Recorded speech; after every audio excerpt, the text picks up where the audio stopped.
নমস্কার শ্রোতাগণ, আমি Rajdeep tense tutorial সিরিজের এই নতুন ভিডিওতে আপনাদের স্বাগত জানাই। আজকের ভিডিওতে আমরা প্রেজেন্ট কন্টিনিউয়াস টেন্স অর্থাৎ বর্তমান কাল কি সে বিষয়ে বিস্তারিতভাবে জানব। টেন্স টিউটোরিয়াল সিরিজের আগের ভিডিওগুলো যারা দেখেননি তারা দেখতে চাইলে নিচে ভিডিও ডেসক্রিপশনে আমি ভিডিও প্লেলিস্টের লিঙ্ক দিয়ে দেবো, ওইখানে ক্লিক করে দেখে নিতে পারবেন এবং উপরে আই বটমেও দিয়ে দেবো, সেখানে ক্লিক করেও দেখে নিতে পারবেন। তো চলুন তাহলে দেরি না করে শুরু করি আজকের ভিডিওটি।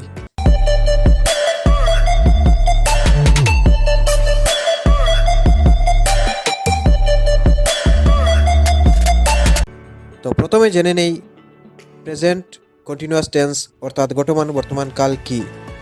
তো বারবে সূচিত কার্যটি যদি বর্তমান সময়ে চলিতেছে, হইতেছে, ঘটিতেছে ইত্যাদি বোঝায় তখন তাকে প্রেজেন্ট কন্টিনিউয়াস টেন্স বলা হয়।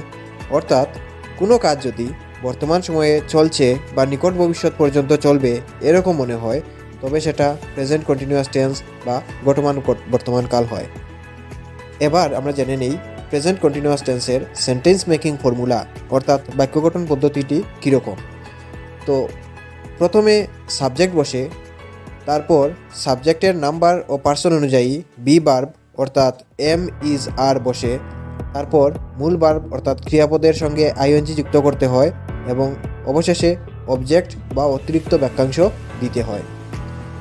Subject plus be verb based on subject number and person plus ING with main verb plus object or extra part of sentence.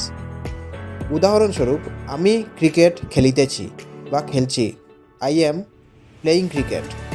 সে বিদ্যালয়ে যাইতেছে বা যাচ্ছে, he is going to school. এখানে এই উদাহরণগুলো লক্ষ্য করলে অনায়াসেই বোঝা যায় যে এই দুটি উদাহরণের মধ্যে প্রথমে সাবজেক্ট আছে, তারপর বি ভার্ব অর্থাৎ সাবজেক্ট অনুযায়ী এম ইজ আর দেওয়া আছে এবং তারপর মূল ভার্বের সঙ্গে আইএনজি যুক্ত আছে এবং সবশেষে অতিরিক্ত বাক্যাংশ অর্থাৎ অবজেক্ট দেওয়া আছে। এখানে একটি ইম্পর্টেন্ট বিষয় হলো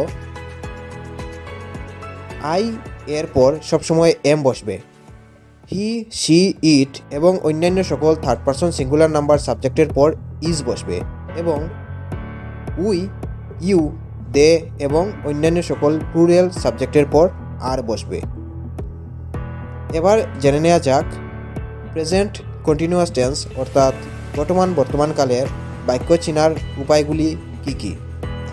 তো প্রথম উপায়টি হলো সাধারণত বাংলা ক্রিয়াপদগুলোর শেষে ইতেছি, ইতেছ, ইতেছেন, ইতেছে, ছ, ছে, ছি, ছেন ইত্যাদি থাকলে সেগুলো প্রেজেন্ট কন্টিনিউয়াস টেন্সের বাক্য হয়।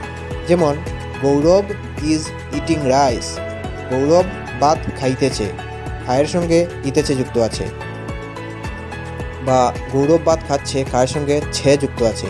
I am going to market, আমি বাজারে যাইতেছি, যায়ের সঙ্গে ইতেছি যুক্ত আছে, বা আমি বাজারে যাচ্ছি, যায়ের সঙ্গে ছি যুক্ত আছে।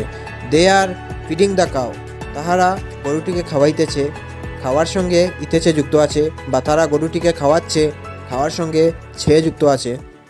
হি is going to play football on the field, তিনি মাঠে ফুটবল খেলতে যাইতেছেন, যাইয়ের সঙ্গে ইতেছেন যুক্ত আছে, বা তিনি মাঠে ফুটবল খেলতে যাচ্ছেন, যায়ের সঙ্গে ছেন যুক্ত আছে।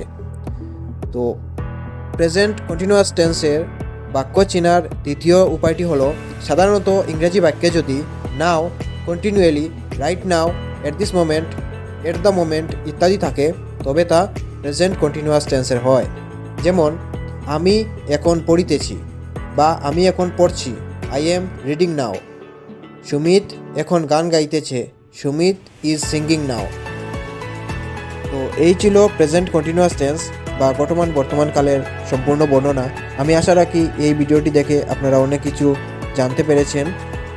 তো কতটুকু জানতে পেরেছেন সেই বিষয়ে নিচে কমেন্ট বক্সে কমেন্ট করে জানাবেন এবং ভিডিওটি ভালো লাগলে অবশ্যই শেয়ার করবেন এবং লাইক করবেন এবং চ্যানেলটিও সাবস্ক্রাইব করে নেবেন।